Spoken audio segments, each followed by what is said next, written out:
오늘은 다윗이 원했던 구원이라는 제목으로 말씀을 상고합니다. 오늘 본문도 다윗의 시인데 오늘은 7절만 말씀을 선택했지만 내용으로 보면 이 말씀은 중요하게 세 번에 나눠서 상고해야 할 말씀입니다. 그리고 주제가 구원의 문제를 다루고 있는데 시작부터 하나님 저를 구원해 주세요 라고 아주 간절하고 다급하게 기도하고 있습니다. 왜 그런가 하고 읽어보니까 다윗은 어떤 아주 괴로운 일 앞에 지금 자기 자신이 더 이상은 어떻게 할 수가 없어서 절망감을 가지고 하나님 앞에 기도하고 있는데 바로 그 문제는 다른 게 아니라 사람과의 관계에서 오는 문제였다 그 말입니다. 그래서 본문에 원수라고 그러고 속이는 자라고 그러고 수치를 주는 자라고 이렇게 상대를 구체적으로 지칭하고 있습니다.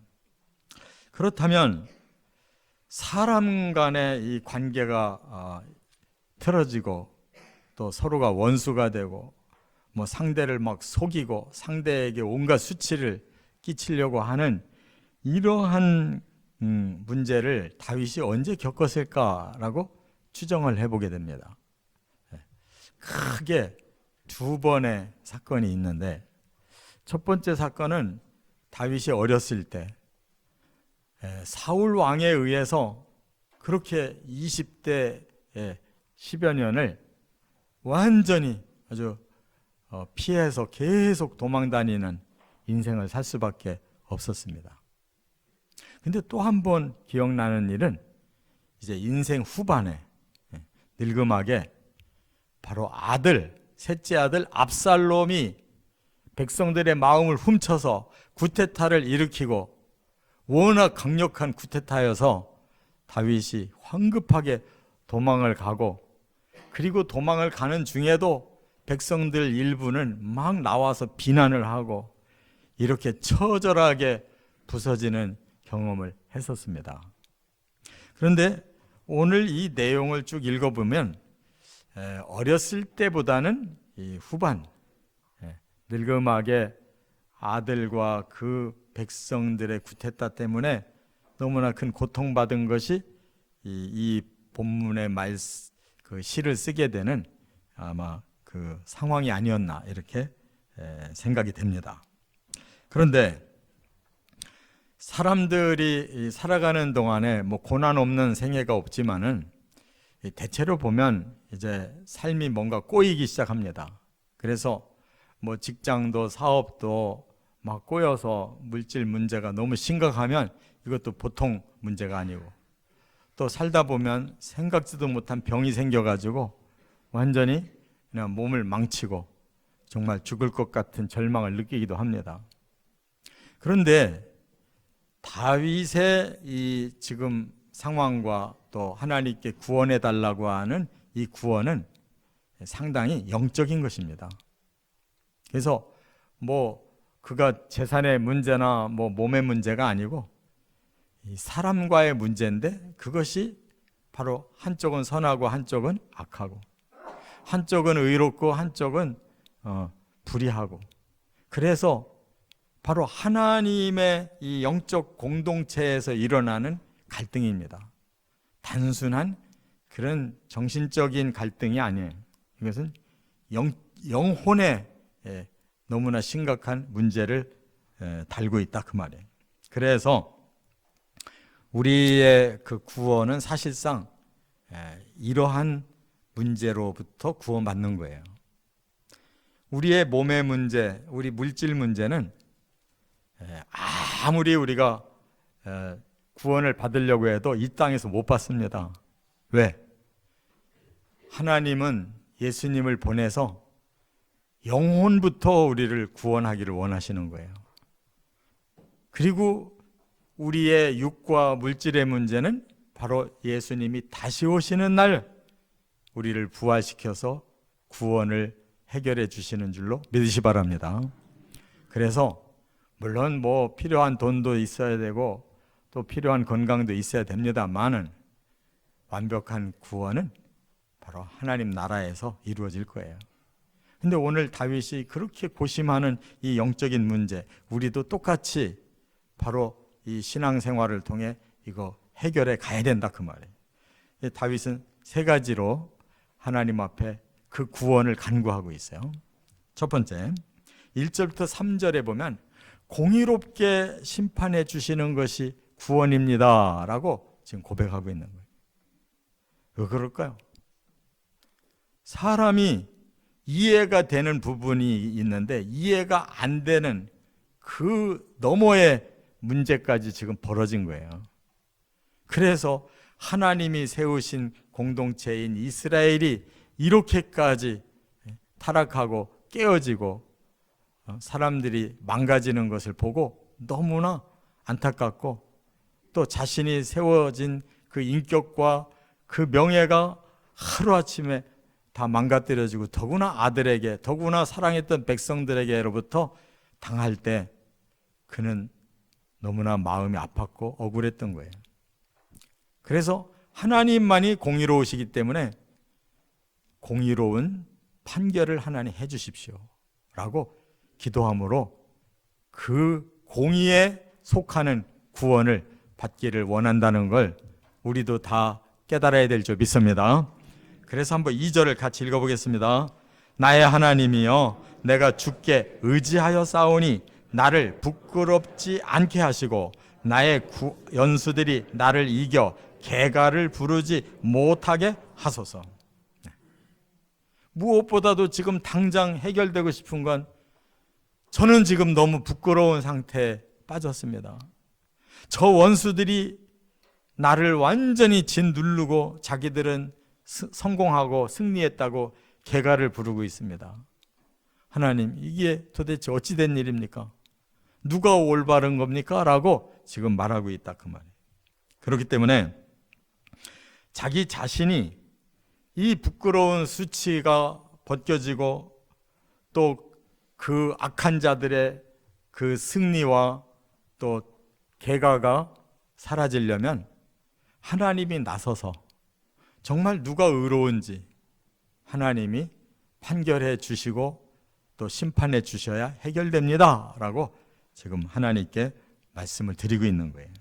그런데 여기 보니까 저는 하나님만 의지합니다 그랬는데요, 이 의지라는 이 말은 바로 이 바라크라고 하는 단어인데 이거는 확신한다는 거예요. 이 확신은 어디서 나왔느냐?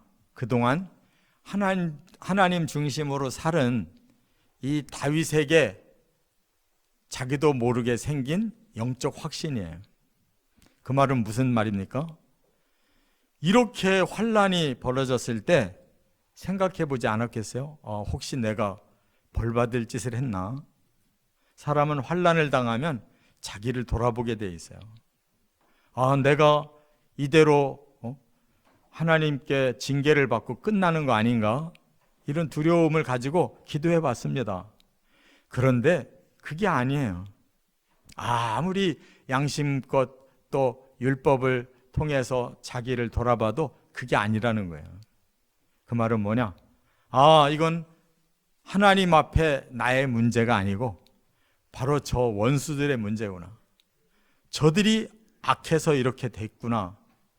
그렇다면 지금은 저들이 득세했지만 하나님이 나서서 공의롭게 판결하고 심판하신다면 모든 것은 정도로 돌아가겠구나라고 확신했다 그 말이에요.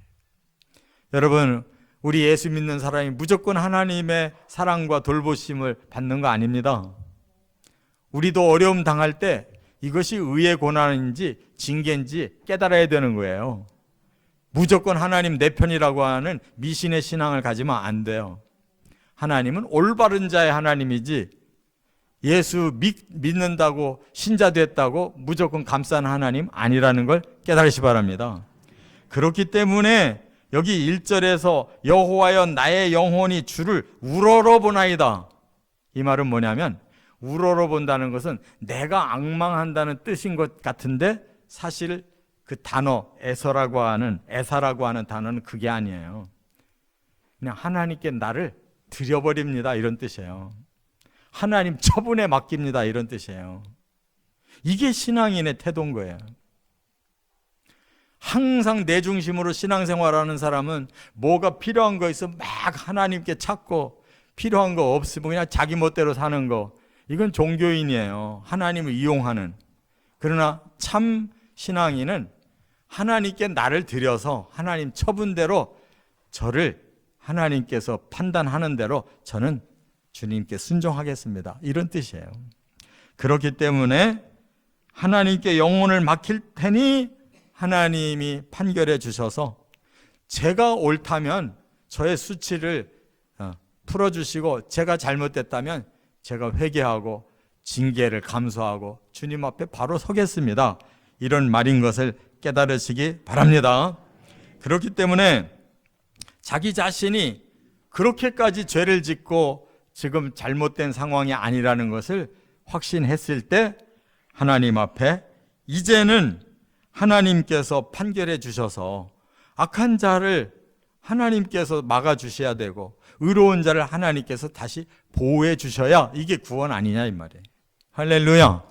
하나님은 우리들의 삶 속에 어떤 때는 너무 잠잠하신 것 같고 관심이 없으신 것 같고 아무리 부르짖어도 응답이 없는 것 같은데 결코 그렇지 않습니다. 하나님은 주무시는 게 아니에요. 우리를 위해서 참고 계시는 거예요. 너무 빨리 성급하게 판단하시면 우리 사람들이 나만 수가 없어요. 그래서 조금 죄를 졌어도 기다려 주시고, 조금 의롭다고 고난받은 자들에게 조금 참고 있으면 더 좋은 결과를 주시려고 하나님 섭리하시는 줄을 깨달으시기 바랍니다. 그렇기 때문에 3절에 이렇게 고백합니다. 주를 바라는 자들은 수치를 당하지 아니하려니와 까닭 없이 속이는 자들은 수치를 당하리이다. 결론을 알고 있어요. 하나님은 분명히 의로운 자는 주님을 바라보고 그 어려움을 참고 있을 때 결국 수치를 당하지 않도록 하나님이 해결해 주신다는 걸 믿고 있다 그 말이에요. 그러나 까닭 없이 속이는 자, 다시 말해서 악의 편에 서서 계속 의로운 자들을 수치스럽게 깔아뭉개고 자기들이 온갖 악한 방법으로라도 득세하려고 하는 자들은 오히려 하나님이 그들에게 수치를 당하게 하실 줄 믿습니다. 그런 고백이에요. 그러므로 너무 억울해하지 마시고 하나님의 공의의 구원은 지금도 계속 진행 중인 걸 깨달으시기 바랍니다. 우리 성도들이 만일 그 속에서 의롭지 못했다면 먼저 회개를 함으로 공의 앞에 서게 될 것이고, 정말 아무리 기도해봐도 내가 이렇게 수치를 당할 일이 없었다면 하나님 앞에 그들을 맡기시면 알아서 처분하시고 성도를 공의의 길로 굳게 가도록 축복해 주실 줄 믿습니다. 두 번째 구원은 뭐냐? 4절과 5절에 보니까 주의 진리로 인도함을 받는 것입니다 라고 다윗이 고백해요. 여러분, 사람과 사람 사이에 그냥 단칼로 베듯이 공의만을 집행할 수 없어요. 우리가 그렇게 한쪽은 완벽하고 한쪽은 완전히 타락한 자가 아니에요. 그렇기 때문에 그 다음 구원은 어떻게 받아야 되느냐? 우리의 앞길은 계속 진리로 인도함을 받아야 하나님의 구원의 길을 갈 수 있습니다라는 고백인 줄 믿습니다. 그래서 4절에 이렇게 기도합니다. 다 같이 여호와여 주의 도를 내게 보이시고 주의 길을 내게 가르치소서. 그렇습니다. 중요한 건 지금 하나님의 그 도, 하나님의 말씀을 내가 붙들고 가는지, 주님이 나에게 원하는 길로 인도를 해주시는 대로 순종하는지, 이게 중요하다 그 말이에요. 그리고 5절에는 뭐라고 앞에 나가고 있냐면 여호와여 주의 5절에 주의 진리로 나를 지도하시고 교훈하소서 그랬어요. 정말 중요한 건 진리를 내가 알고 있느냐가 중요한 거예요. 그래서 그 진리를 내가 알기까지 하나님의 지도하심이 필요합니다. 하나님이 교훈하심이 필요합니다. 이래야 구원의 길을 갈 줄로 믿습니다. 뭐 어려울 때 기도하고 뭐 해결하면 끝나는 게 아니고, 우리가 어려움을 통해 의의 고난을 받을 때 바로 하나님의 도를 만나고 하나님이 가르쳐 주시는 길을 얻게 되고 하나님의 진리로 무장하는 진정한 성도가 되어 간다는 거 깨달으시기 바랍니다. 이게 구원의 과정이에요. 그런데 사람들은 너무 마음이 깊지를 못해. 뭔가 조금 어려우면 막 달라들어서 막 기도로 해결하는 것 같은데, 조금 평안해지면 그냥 이제는 자기 욕망대로 살아보려고 이복도 저복도 뭐 이것도 저것도 누려보고 싶어 하는데, 그것은 구원의 길이 아니에요. 오직 하나님의 진리대로 가는 것이 구원인 줄 믿습니다. 그래서 여기서 왜 주의 도로, 주의 길로, 주의 진리로라고 이렇게 세 번이나 비슷한 말을 쓰고 있냐면, 이 강조법에 하나님, 저는 주의 도를 따르겠습니다. 주님이 보여주시는 길로 가겠습니다. 주의 진리를 저는 실천하며 살겠습니다. 이런 결단이 서야 될 줄 믿습니다. 그런 사람에게는 하나님이 책임지고 구원을 주시는 건데, 예수님이 요 본문을 가지고 풀어주신 것 같은 내용이 또 있어요. 그게 뭐냐? 요한복음 8장 31절에 보니까 내 말에 거하면 참 내 제자가 되고 진리를 알지니 진리가 너희를 자유롭게 하리라. 또 아들이 너희를 자유롭게 하면 너희가 참으로 자유로우리라. 이렇게 계속 예수님도 똑같이 강조하고 계셔요. 내가 길이요 진리요 생명이니 나로 말미암지 않고는 아버지께로 올 자가 없다. 오늘 본문과 예수님의 말씀은 똑같은 줄 믿습니다. 그래서 과연 내가 예수와 함께 이 도를 가지고 주님의 길을, 주님이 주시는 생명의 진리를 내가 실천하고 살고 있느냐가 중요하다, 그 말이에요. 저와 여러분이 바로 이것을 붙드는 축복보다 더 귀한 축복 없는 줄 믿습니다. 세 번째 구원, 6절과 7절에 보면 하나님의 긍휼과 인자를 베풀어 주시는 것입니다 라고 고백했다, 이 말이에요. 자, 6절 한번 같이 읽겠습니다. 여호와여, 주의 긍휼하심과 인자하심이 영원부터 있었사오니 주여 이것들을 기억하옵소서. 여러분, 우리가 지금 구원 받았습니다. 그런데 이 구원이 정말 우리가 솔직히 말해서 완벽하게 지금 이루어지고 있다고 자신할 수가 있겠어요? 사람은 그렇게 자신할 사람이 없어요. 완벽한 사람이 없어요. 우리가 의인의 길을 가다가도 언제 삐뚤어질는지를 몰라요. 언제 죄를 짓고 돌아설는지를 모른다고요. 그렇기 때문에 다윗은 그걸 알고 세 번째 구원의 길은 하나님의 긍휼로, 하나님의 사랑으로만 그 길을 갈 수 있습니다라고 고백하는 거예요. 이게 가장 양심적이고 가장 겸손한 신앙 고백인 줄 믿습니다. 그래서 우리는 남과 뭐 옳고 그름을 따지고 비판하는 것도 조심해야 돼요. 왜냐하면 우리가 반대편에 설 때도 있으니까. 남을 그냥 막 비판해 놓고 내가 그 자리에도 있을 수가 있잖아요. 그걸 예수님이 아시고 마태복음 7장에 뭐라고 그러셨어요? 비판하지 말라. 네가 비판한 그 비판이 바로 너에게로 돌아온다. 그래서 우리는 하나님이 불쌍히 여겨 주셔야 이러고 저러고 살면서도 끝까지 하나님의 사랑의 길로 가게 될 줄 믿으시기 바랍니다. 그런데 다윗이 이렇게 하나님의 긍휼과 사랑이 제게 있어야 저는 구원을 이룰 수가 있습니다라고 고백하면서 자기 양심에 한 가지 생각이 난 거예요. 뭐라고 그래서 고백했냐면 7절에 여호와여 내 젊은 시절에 죄와 허물을 기억하지 마시고 주의 인자하심을 따라 주께서 나를 기억하시되 주의 선하심으로 하옵소서. 이렇게 고백하고 있어요.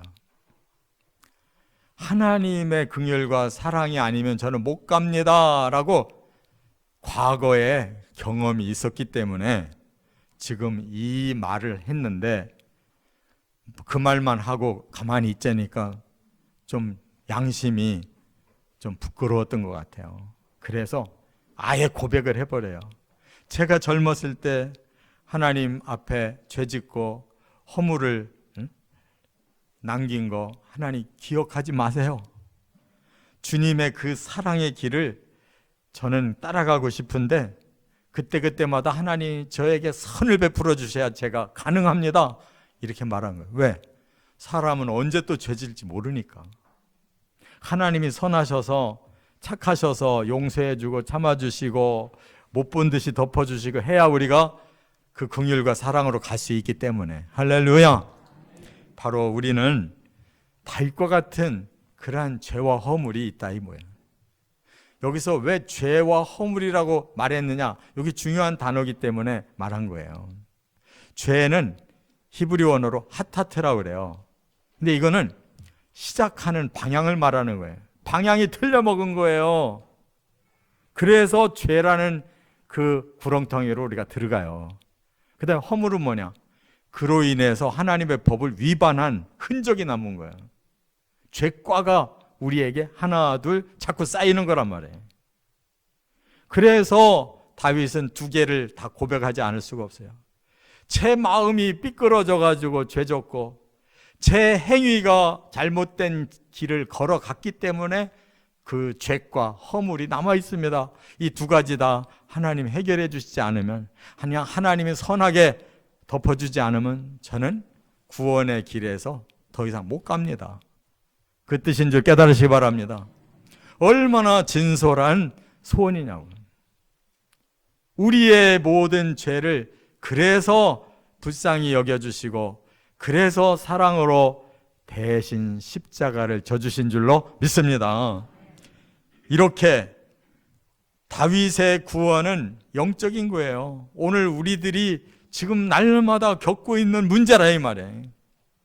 우리가 이 세상에 살면서 정말 공의로워야 되겠는데 서로 그 불의하고 서로 원수될 때가 얼마나 많아요. 하나님만 판결하실 수 있기 때문에 하나님 앞에 공의롭게 서려고 최선을 다하시기를 바랍니다.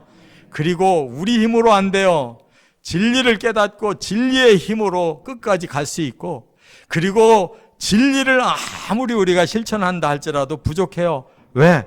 우리는 죄와 허물이 계속 있기 때문에 하나님 불쌍히 여겨주시고 그때마다 사랑을 베풀고 선으로 덮어야 우리는 끝까지 갈 수 있다는 거 꼭 깨닫고 이 구원을 받으시기를 주의 이름으로 축원합니다.